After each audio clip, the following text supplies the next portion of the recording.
Leitura da palavra de Deus. Assim diz o Senhor: Eu, João, irmão e companheiro de vocês na tribulação, no reino e na perseverança em Jesus, estava na ilha chamada Patmos, por causa da palavra de Deus e do testemunho de Jesus.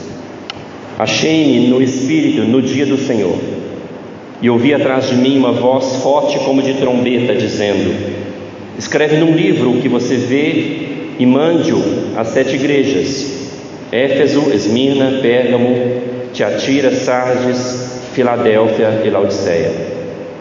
Voltei-me para ver quem falava comigo, e ao me voltar vi 7 candelabros de ouro, e no meio dos candelabros um semelhante a um filho do homem, com vestes talares e cingido à altura do peito com um cinto de ouro. A cabeça e os cabelos dele eram brancos como alva lã, como neve. Os olhos eram como chama de fogo. Os seus pés eram semelhantes ao bronze polido, como que refinado numa fornalha. A voz era como o som de muitas águas.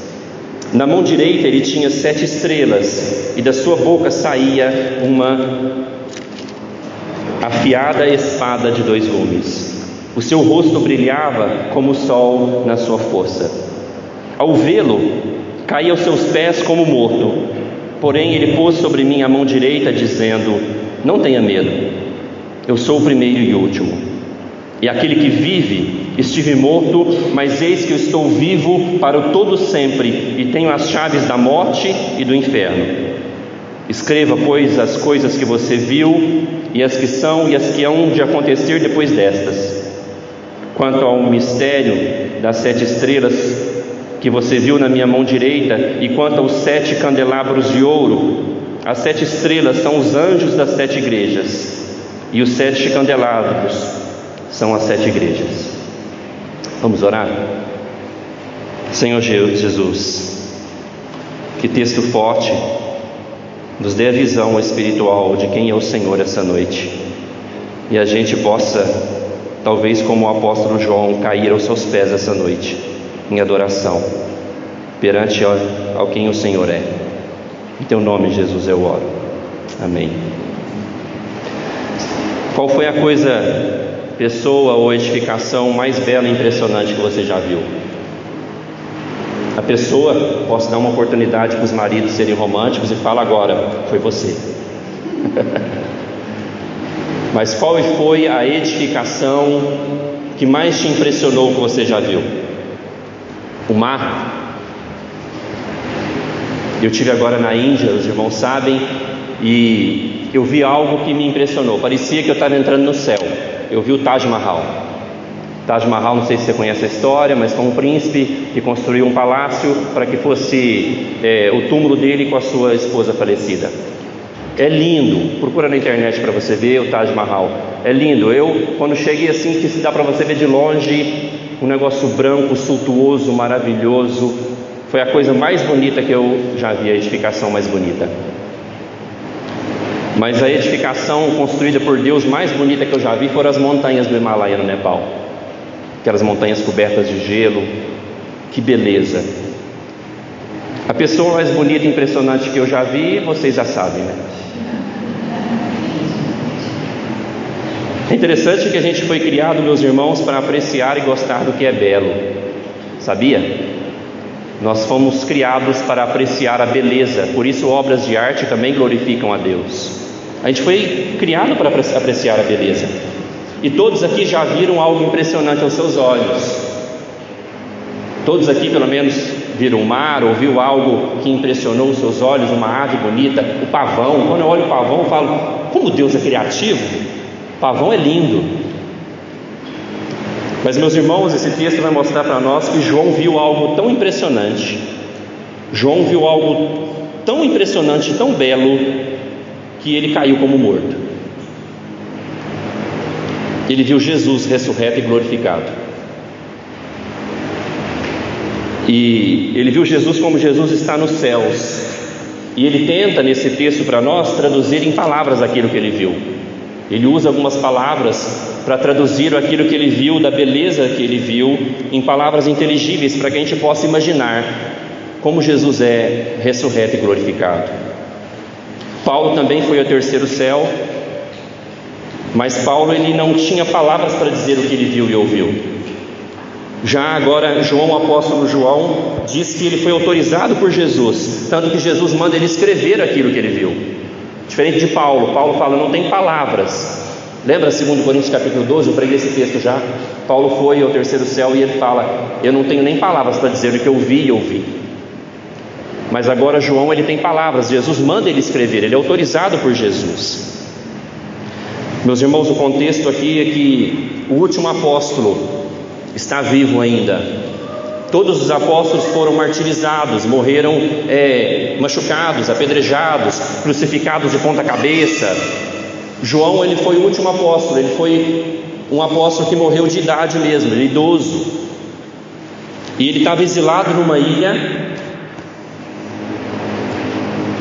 e pela providência de Deus ele foi exilado nessa ilha, porque ele, como não foi morto como os outros apóstolos, Deus manteve a vida de João até a velhice, para que ele pudesse, pela providência de Deus, estar exilado numa ilha, para poder ter essa revelação do livro de Apocalipse.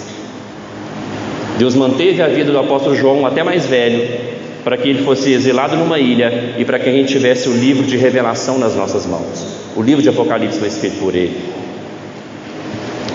A gente tem um pouco de medo desse livro, de Apocalipse, mas pelo contrário, é um livro de revelação. O versículo 1 fala, a revelação de Jesus Cristo, Jesus quer se revelar por esse livro. Esse livro, quando a gente vai lendo ele, a gente vê a vitória de Jesus contra todos os seus inimigos. A gente vê nesse livro a dignidade, a honra e a glória do Senhor Jesus no céu, como ele é adorado nos céus hoje. E esse livro inclusive mostra a vitória da igreja, que mesmo perseguida, a igreja do Senhor é triunfante. A igreja do Senhor também é vitoriosa, porque o seu Senhor é vitorioso. Esse livro é maravilhoso para nós. Ele não tem que nos causar medo, ele tem que nos causar alegria ao lê-lo e ao ouvir pregações sobre ele. Então hoje, meus irmãos, o que nós vamos ver aqui, esse texto revela para nós a majestade, a beleza e o poder de Jesus deve nos levar aos seus pés. Repito, a majestade, a beleza e o poder de Jesus deve nos levar aos seus pés, diante de quem a Bíblia fala que ele é. Primeiro eu quero falar um pouquinho desse apóstolo João, um homem tão fiel a Deus. Ele vai dizer no versículo 9 que ele é irmão e companheiro de vocês na tribulação. E ele vai dizer que ele está nessa ilha de Patmos, meus irmãos, por causa da palavra de Deus e por causa do testemunho de Jesus. Veja que João, mesmo idoso, talvez ele poderia falar assim, não, vou pendurar as chuteiras, quando a gente fala de aposentadoria, João já tinha feito tanta coisa, mas mesmo idoso, ele ainda continua fiel, e ele está exilado numa ilha, por causa do testemunho de Jesus, e por causa que ele continua pregando a palavra de Deus. O testemunho de João, mesmo idoso, preso por causa do Evangelho, exilado numa ilha, nos mostra que o verdadeiro cristão, ele nunca deixa de pregar a palavra de Deus, e ele nunca deixa de testemunhar sobre Jesus. Não tem aposentadoria para o cristão. Nunca nós deixamos. E é interessante que ele foi isolado nessa ilha para que ele se calasse. Ele foi preso nessa ilha para que ele se calasse, mas veja o propósito de Deus, foi lá que ele recebeu essa visão do livro de Apocalipse. Ou seja, os homens, o imperador romano quer parar a pregação da palavra de Deus, isola ele, mas é justamente nesse local que ele está isolado que Deus dá essa grande revelação para ele. Ele nos chama de companheiros, ou seja, todos nós, assim como os apóstolos, nós devemos lutar pelo reino de Deus. Nós somos companheiros para lutar pelo reino de Deus. Ele fala, vocês são meus companheiros na tribulação, no reino e na perseverança em Jesus. Ele nos chama para que todos nós vivamos lutando sempre, passando inclusive tribulações para o reino de Deus, para que o Evangelho avance. Ele chama a gente de companheiro nessa missão. Aqueles do primeiro século que receberam o livro, mas também nós, a igreja hoje. O apóstolo Paulo, depois de tomar tanta pedrada numa cidade, ele escreve em Atos 14, 22, diz que ele vai fortalecendo o ânimo dos discípulos, exortando-os a permanecerem firmes e na fé, e mostrando que através de muitas tribulações nos importa entrar no reino de Deus. Todo verdadeiro cristão que luta pelo reino de Deus, que quer perseverar em Jesus, ele vai ter tribulações por isso. E o apóstolo Paulo, depois de tomar tanta pedrada, diz que ele vai animar as igrejas. E como que ele anima as igrejas? Ele fala: olha, vocês também vão ter muitas tribulações para o reino de Deus.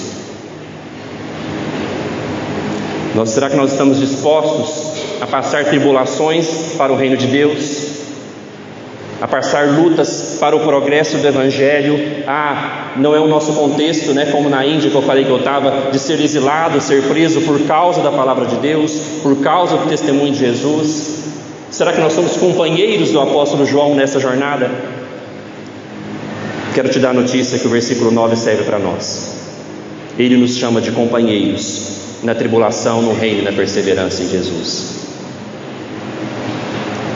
Meus irmãos, mas veja que curioso, ele está isolado, mas ele não está sozinho. Vai dizer que ele se encontra, no versículo 10, no dia do Senhor, ele se achou em espírito. Eu fico imaginando, quando fala dia do Senhor, meus irmãos, há duas imaginações para isso. Que o dia do Senhor seria o dia da volta de Jesus, mas que o dia do Senhor foi quando os apóstolos começaram a chamar o domingo de o dia do Senhor. Tanto que os pais da igreja depois começaram a chamar o domingo de o dia do Senhor. Eu sou mais pela segunda opção, que João estava no domingo, no dia do Senhor. E eu fico imaginando ele lembrando das igrejas, lembrando que os irmãos no dia do Senhor estavam cultuando a Deus, que ele tinha uma igreja para pastorear antigamente, ele pregava. Ele, quando vai escrever a segunda e a terceira carta, João, ele fala que ele é um presbítero. Eu fico imaginando ele com saudade do culto, no dia do Senhor, ele isolado numa ilha, sozinho, talvez só ele como cristão. Mas, meus irmãos, ele não está sozinho. Quem está com ele? Jesus está com ele. Jesus está em espírito com os seus servos em qualquer situação. Às vezes a gente se sente sozinho, parece que não tem ninguém conosco. Mesmo a gente tendo a igreja para poder sofrer junto, orar junto, aconselhar uns aos outros, mas um servo de Deus nunca está sozinho. Jesus está com ele. Jesus meio que cutuca ele, diz que ele ouve uma voz forte por trás, e João recebe uma ordem de Jesus: escreve tudo que você vai ver aqui agora. Escreve tudo e você deve mandar às igrejas. Isso nos dá a base para a autoridade apostólica dos apóstolos, que eles receberam a revelação do próprio Jesus. Tanto que a igreja é uma igreja apostólica. Tudo que os apóstolos escreveram, nós recebemos como revelação do próprio Jesus. Jesus dá ordem para ele no versículo 11, manda ele escrever. No versículo 9, fala novamente, 19, Jesus fala para ele de novo: escreva, pois as coisas que você viu, as que são e as que hão de acontecer depois dessas coisas. Jesus dá duas ordens para eles: escreve tudo que você vai ver e ouvir aqui e manda para as igrejas. Vamos falar agora um pouquinho da visão de João, que Jesus manda ele escrever. Diz que ele vê, meus irmãos, 7 candeeiros de ouro, ou em algumas versões vai dizer que são candelabros. Era aquele imóvel que iluminava. E depois, lá no versículo 20, diz que esses candelabros, eles são a igreja do Senhor. Ou seja, a igreja que ilumina esse mundo, a igreja que tem a luz da palavra. A igreja é como se fosse um candelabro. Diz que ele vê Jesus semelhante a um filho do homem. Ele como uma forma de um homem, mas ressurreto. Diz que as vestes de Jesus são vestes talares. Essas vestes talares seriam aquelas becas de formatura, sabe? Mostrando a dignidade e a honra de Jesus, as suas vestes. Na visão de João, diz que Jesus está como um cinto de ouro, mostrando o seu reinado, a sua soberania. No versículo 5, Jesus é chamado inclusive de o soberano dos reis da terra. Ele está acima de todo rei. Por isso as suas vestes como um cinto de ouro, mostrando o seu reinado. Interessante os cabelos de Jesus. Diz que ele vê cabelos como lã e como neve, totalmente brancos, mostrando a sua eternidade. Ele existe desde sempre, mostrando os seus anos que não acabam. Diz que o seu rosto brilha como o sol, assim como na transfiguração, lembra? Mostrando a sua glória. Seu rosto brilha como o sol, mostrando a sua glória. Os olhos de Jesus como são? Diz que os olhos nessa visão de Jesus são como chamas de fogo. Ou seja, nada foge do seu olhar, mostrando a sua onisciência. Jesus vê tudo. Não há nada que foge do seu controle, não há nada que foge do seu olhar. E os pés dele? Vocês prestaram atenção na leitura? Os pés dele são como bronze polido. Pés fortes, mostrando o seu poder e força. Inclusive depois no capítulo 19, diz que inclusive ele pisa nos seus inimigos. Tem uma espada que sai da sua boca. É interessante que essa espada ela tem dupla interpretação. Ela é a palavra de Jesus que sai. Hoje a palavra de Jesus sai pela Bíblia, pela exposição da Escritura. E essa palavra hoje, como diz em Hebreus 4:12, a parte A diz que a palavra de Deus é viva e eficaz. Ela é mais afiada do que qualquer espada de 2 gumes. A espada que sai da boca de Jesus hoje, ela corta o coração para salvar as pessoas. Mas em Apocalipse 19:15 diz que quando Jesus voltar, da sua boca sai uma espada afiada para com ela ferir as nações. Então hoje aquilo que sai da boca de Jesus, essa espada salva os homens que creem. Mas quando ele volta, essa espada vem para ferir os homens. Que visão maravilhosa. Versículo 17, depois de ver isso, o apóstolo João diz: ao vê-lo, caí aos seus pés como morto. João nunca viu nada tão majestoso, poderoso, belo e santo. Não há ninguém como Jesus, meus irmãos. Não há ninguém como tão majestoso, não há ninguém tão belo, não há ninguém tão digno, não há ninguém tão poderoso, não há ninguém tão maravilhoso, não há ninguém como Jesus, o Cristo crucificado, ressurreto e glorificado agora. Lá na Índia eles são hinduístas, eu vi algumas estátuas gigantescas dos falsos deuses. Uma de um deus macaco, talvez depois eu mando no grupo para vocês verem. Uma imagem gigantesca. Você olha de longe assim, a quilômetros você vê ela. Essa imagem perante Jesus. A Bíblia fala que com um sopro ele vai matar o diabo. Essa imagem perante Jesus não é nada. Jesus é muito maior. Jesus é muito mais belo do que o Taj Mahal. Jesus é muito mais impressionante do que o mar que ele próprio criou. Jesus é perfeito. João pensou que ia morrer, meus irmãos. Às vezes parece que a gente ouve algumas pessoas falar que viu Jesus, que viu a glória de Deus, ou que quer ver a glória de Deus. Cuidado, você quer morrer? Já viu isso? Quer ver a glória de Deus? Na verdade, João merecia morrer. Se a gente for sincero, nós nesse culto, ao chegar na presença santa de Deus, nós merecíamos morrer. Mas nós vemos aqui a graça de Jesus. No versículo 17 vai dizer que Ele pôs sobre mim a mão direita, dizendo: não tenha medo, eu sou o primeiro e o último. Jesus toca ele, mostrando que mesmo o nosso pecado, diz que o salário do pecado é a morte, nós merecíamos morrer, assim como Ananias e Safira morreram num culto, porque não prestaram um culto verdadeiro a Deus.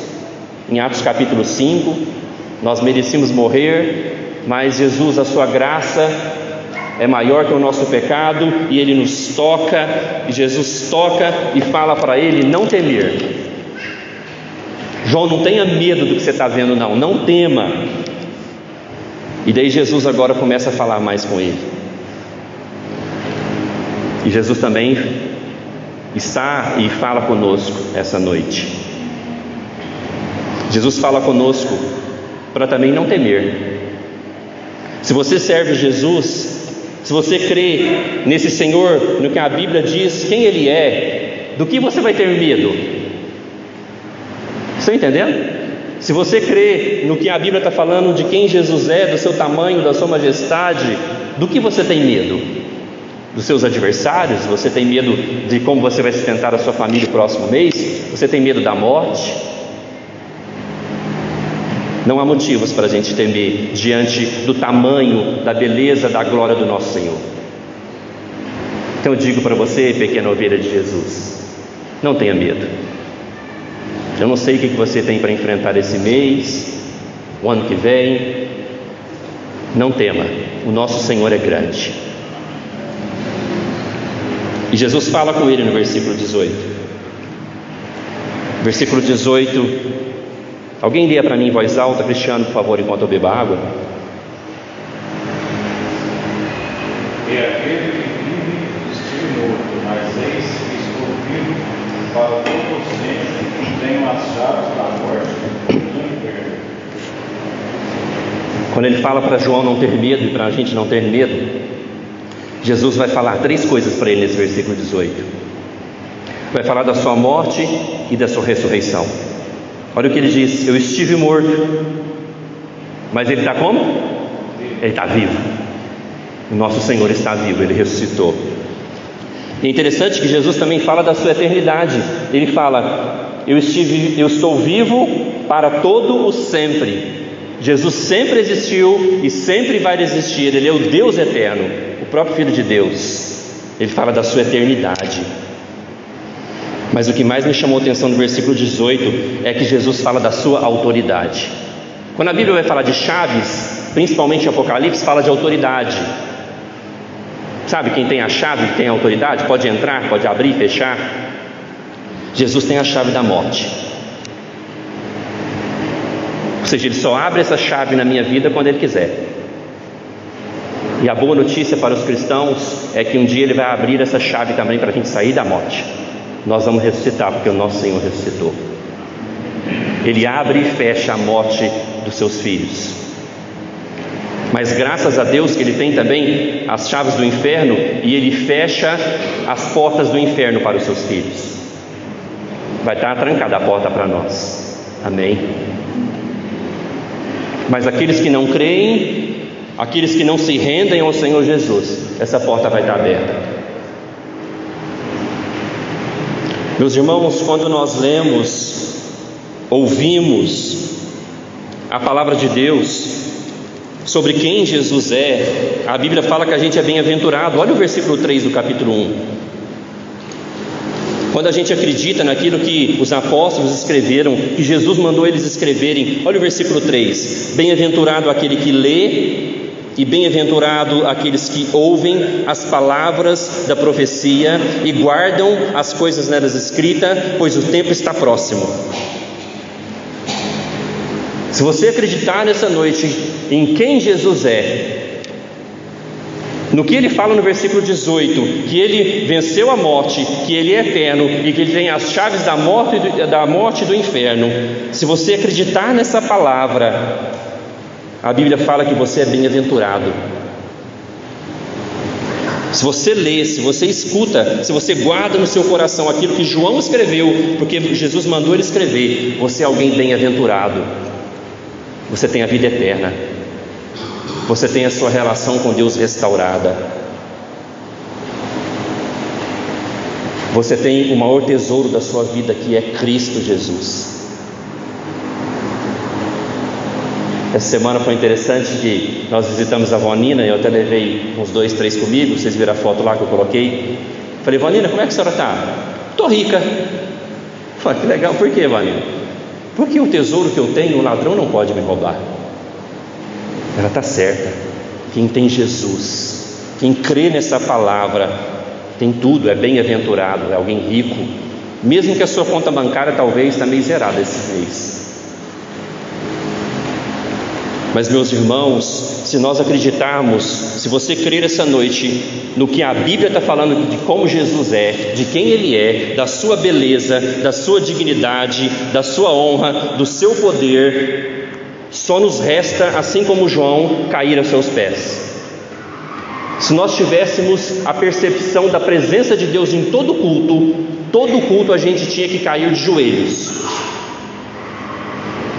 Todo culto a gente tinha que adorá-lo, nos render a Ele, nos submeter a Ele. Todo culto, porque, meus irmãos, Jesus está aqui essa noite. Eu não sei se você percebeu, quando João começa a falar a leitura, olha o versículo 12: voltei-me para ver quem falava comigo, e ao me voltar vi 7 candelabros de ouro, e no meio dos candelabros um semelhante ao Filho do Homem. E de lá no versículo 20, Jesus diz que os candelabros são as igrejas. Então, quando ele vê as igrejas, ele vê Jesus andando no meio das igrejas. Então, nós cremos que todo culto é um encontro marcado com Jesus. E às vezes a gente perde esse encontro por tão pouco, né? Jesus está em todo culto. Ele está aqui essa noite pelo seu Espírito. E se nós tivéssemos essa percepção, se nós crêssemos no que a Bíblia fala que Ele é, da sua beleza, da sua glória, só nos restava cair, meus irmãos, de joelhos, como morto. Tamanha a glória de Jesus, adorando Ele, nos rendendo a Ele. Se você crê no que a Bíblia está falando para Ele, você tem que se render, submeter a sua vida ao senhorio de Jesus. Se você crer no que a Bíblia está falando que Ele é, você tem que buscar a viver para a sua glória, você tem que buscar obedecer Jesus, você tem que devotar toda a sua vida para servi-lo. Se você crê no que a Bíblia está falando que Ele é, você tem que sair desse culto diferente. Tamanha é a revelação que eu não tenho nem palavras, eu sou muito fraco para poder expressar isso aqui.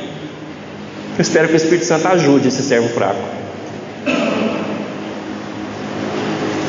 O quão lindo esse nome é, o quão lindo essa pessoa é.